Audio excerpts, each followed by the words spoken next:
Comme il a été signalé par Jean-Yves, il faut avoir des applications pratiques. Vous savez qu'à Civitas, nous avons engagé une campagne justement contre l'implantation des clandestins depuis le début de la fin de l'été.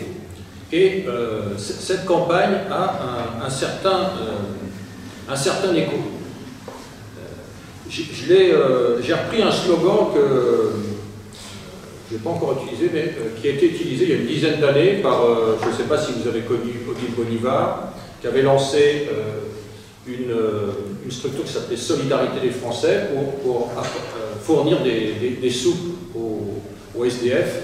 Et ces soupes, ça fait une dizaine d'années qu'elles ont été interdites parce que c'était des soupes avec du cochon. Donc le Conseil d'État s'en est mêlé et a interdit ces distributions. C'est absolument incroyable. C'était en France, vous vous en souvenez.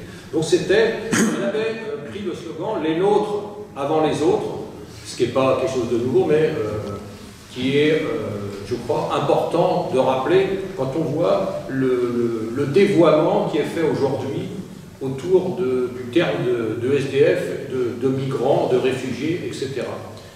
Jean-Pierre Pernaut l'a dit à TF1 le 10 novembre dernier, il n'y a plus de place pour les sans-abri, mais les centres pour migrants continuent à ouvrir partout en France.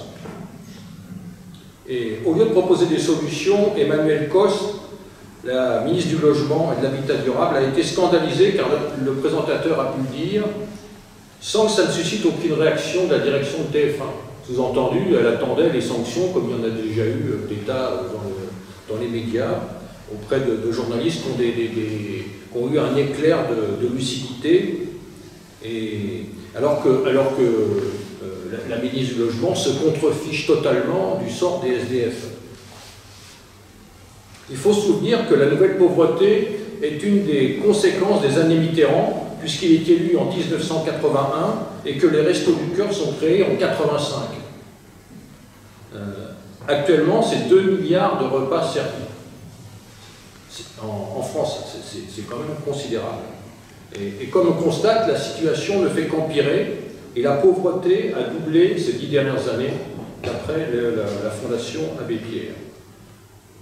Au début du mois de novembre, j'ai fait une maraude avec le pasteur Blanchard dans Paris. Il y a des SDF quasiment dans toutes les rues.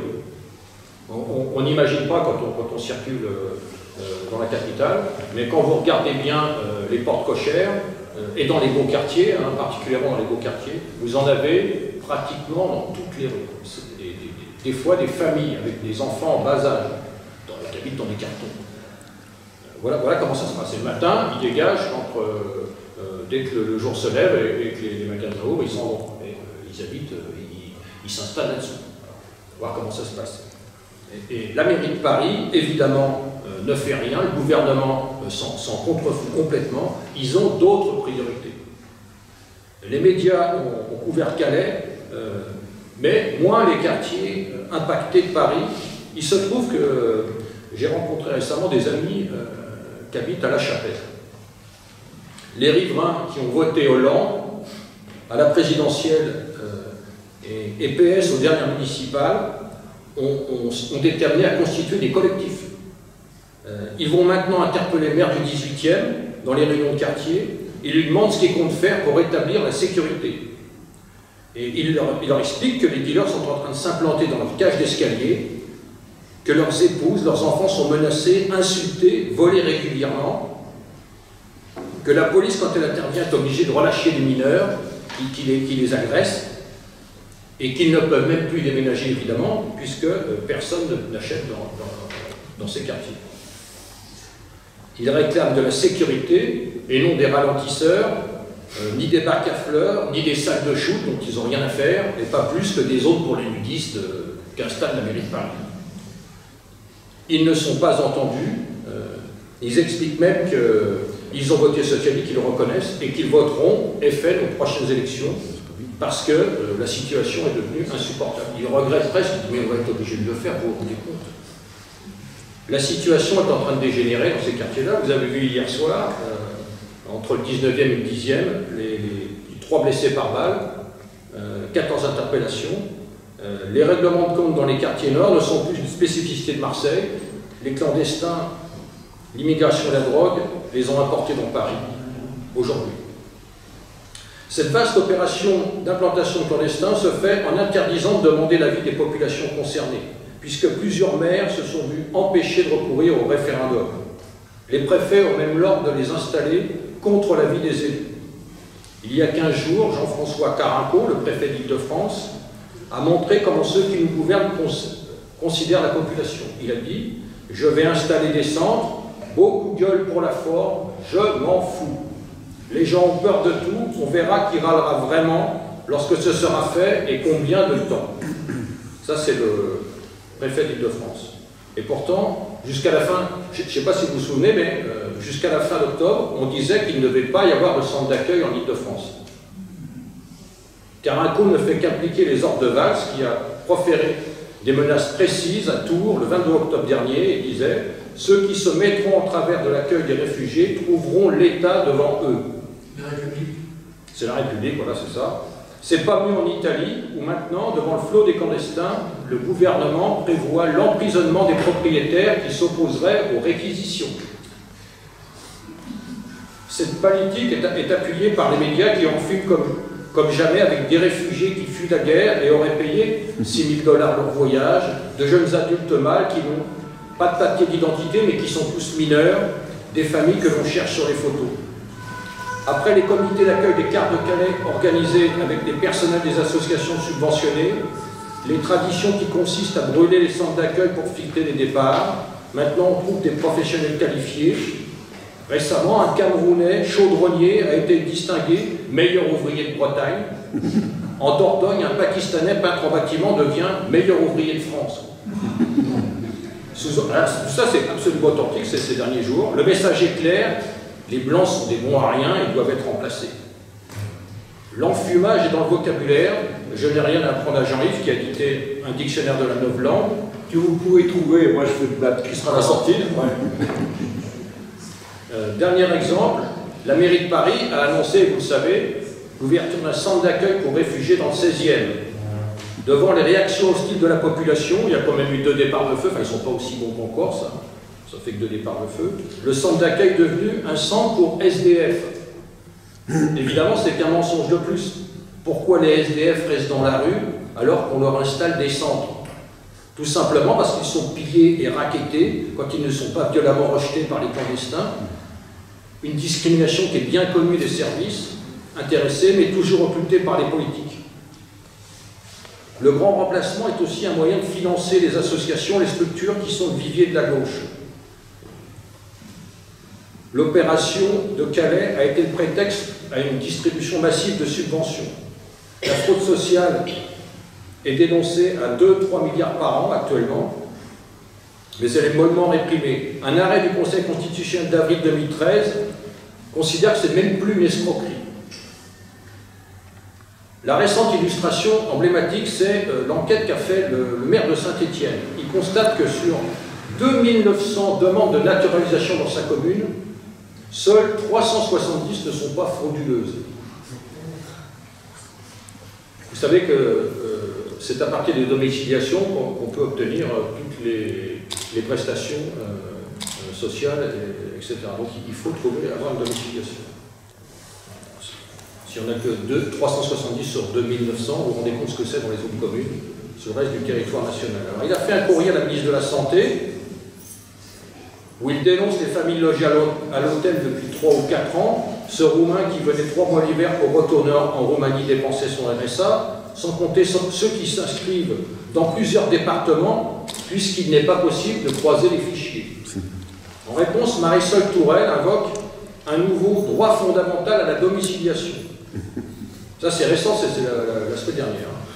Pour ces étrangers en situation irrégulière, pour leur donner accès aux droits et prestations auxquels ils peuvent prétendre. En cas de refus de domiciliation par la commune, le préfet nommera les associations qui s'en chargeront. Une véritable économie a été mise en place par la gauche. Elle est indispensable, elle lui est indispensable car elle alimente le clientélisme qui assure sa reconversion. 2 raisons très simples expliquent, à mon sens, pourquoi la gauche se contrefiche du sort des SDF. D'abord financière. Contrairement aux clandestins, les SDF ne sont pas assez nombreux et donc ne rapportent pas assez d'argent. Il faut avoir vu la jungle de Calais pour prendre la mesure de la question. La Vie Active, qui est l'association qui gère le site, est le deuxième employeur du département. Elle fait dans le social, maisons de retraite, centres pour handicapés, services sociaux divers, des secteurs tous financés par les subventions. Elle est ensuite électorale. Comme chacun sait, les classes populaires ont trahi la gauche. Elle votait avant à gauche, maintenant elle vote nationale. Les élus qui s'appuyaient sur cette clientèle électorale doivent lui trouver des remplaçants. Elle accueille donc à bras ouverts, elle fait même venir les clandestins, suivant la directive du Grand Orient, qui, le 28 octobre dernier, demande de leur accorder le plus rapidement possible la citoyenneté, c'est-à-dire le droit de vote. Actuellement, les naturalisations progressent à un rythme sans rapport avec celui constaté ces dernières années. Depuis 2016, les naturalisations par décret ont augmenté de 18%. On était à 113 000 en 2015, le chiffre sera largement dépassé en 2016, les extra-européens représentant 78% du total. Je vous rappelle que les musulmans, d'après les sondages, ont voté à la dernière présidentielle à 93% pour Hollande. Donc ça explique aussi l'acharnement qu'ils vont en faire venir. Pendant que le français, le SDF blanc, a tout juste le droit de crever dans la rue, le gouvernement vote 2 500 € d'aide au retour pour les clandestins, ceux qui viennent d'arriver. S'ils veulent repartir, on leur donne 2 500 €. L'Union européenne me fournit une carte bancaire, ils voyagent dans les transports publics gratuitement, ils font l'aller-retour Paris-Calais ou inversement, ou Nice-Paris. Ils repartent des centres d'accueil où on les a amenés en autocar. Les 6 000 de Calais et les 30 000 de Paris ont été transportés en car pour être disséminés dans toute la France, logés dans des centres de vacances et des châteaux. Ils ont accès au logement, la couverture maladie, le RSA, les prestations sociales et assimilées pour les plus vieux des retraites. Demain, ils auront le droit de vote. Face à cette situation, l'opposition, à part au niveau local, est restée particulièrement silencieuse. J'ai été surpris que dans les primaires, qui offraient pourtant une belle tribune pour intervenir, aucun des prétendants n'en ait profité pour dénoncer l'implantation des clandestins, pas plus que pour défendre les SDF. Ils n'en ont rien à faire. Seuls quelques élus FN et identitaires sont allés sur le terrain, comme à Arzon, en Bretagne, que j'en ai cité tout à l'heure, où les délinquants clandestins sont protégés, pendant que ceux qui les dénoncent sont poursuivis par le préfet. Alors à Civitas, on essaye d'intervenir. Depuis septembre, dans une vingtaine de départements, des équipes de Civitas se sont engagées sur le terrain et ont utilisé les documents qui ont été réalisés pour cette campagne, c'est-à-dire un modèle de tract qui s'actualise suivant les communes. Vous l'avez à l'entrée. Ça, c'est le modèle parisien. Pour les petites communes, c'est un document noir et blanc. Vous avez un autocollant, un adhésif. Il est disponible aussi à l'entrée. Et vous avez une affiche, un modèle d'affiche que vous avez sur les murs. Il correspond exactement à la situation, c'est-à-dire dénoncer l'arrivée de clandestins et le scandale que c'est de laisser les SDF dans cette situation. Alors qu'on a les moyens financiers, comme on le montre, avant on disait on n'a pas les moyens, on a vu qu'ils sont capables de débloquer des centaines de millions pour intégrer, pour faire venir ces clandestins, pour les installer chez nous. Et on laisse crever les Français dans la rue. Ça, c'est absolument inadmissible. Donc ces documents sont disponibles, ils sont à votre disposition pour les diffuser. À Civitas, on a une particularité, c'est qu'on considère que les réseaux sociaux sont indispensables à la dissidence, mais que rien ne remplace le contact sur le terrain. C'est un domaine qui a été un peu abandonné ces dernières années. Il est indispensable d'aller à la rencontre des populations. Car si nous pouvons utiliser le virtuel, si nous avons utilisé le virtuel, nous sommes d'abord dans le réel, car nous sommes dans le vrai. Et ça, il faut le faire savoir. Il faut aller au contact, rencontrer les gens. Si vous êtes venu ici, d'ailleurs, vous savez bien l'importance du contact personnel. à ceux qui sont conscients qu'il est prioritaire de défendre les nôtres avant les autres. Donc je donne rendez-vous demain, on va faire une action demain matin. On ira tracter sur le marché Michel-Ange Auteuil, puisqu'il est pas loin du centre d'accueil qui vient d'ouvrir. Donc moi je vous donne rendez-vous demain matin, alors notez ceux qui peuvent venir, à 10h30 au métro Michel-Ange Auteuil devant le CIC. Donc on ira avec des tracts, on fera le marché, on rencontrera les gens. On a toujours un très bon accueil. J'ai quand même participé à beaucoup de tractages, organisé beaucoup de tractages. Souvent, il y a une réaction assez mitigée de la part des populations qui n'aiment pas avoir le contact avec les politiques. Le politique est très mal vu. Mais quand on vient et qu'on leur parle de leurs vrais problèmes et qu'ils voient que c'est pas dans un intérêt électoraliste et qu'il y a un parler qui ne correspond pas à ce qu'on entend dans les médias, ils sont vraiment très réceptifs. Je l'ai constaté à de nombreuses reprises. Et on a des bons retours des coupons-réponses. Donc je vous invite à venir demain. Et dernier appel que je vous fais, c'est de participer, si vous pouvez, à la demande de fonds qu'on vous fera la sortie, parce que les frais sont toujours élevés dans ces réunions, et je sais que je peux compter sur votre générosité.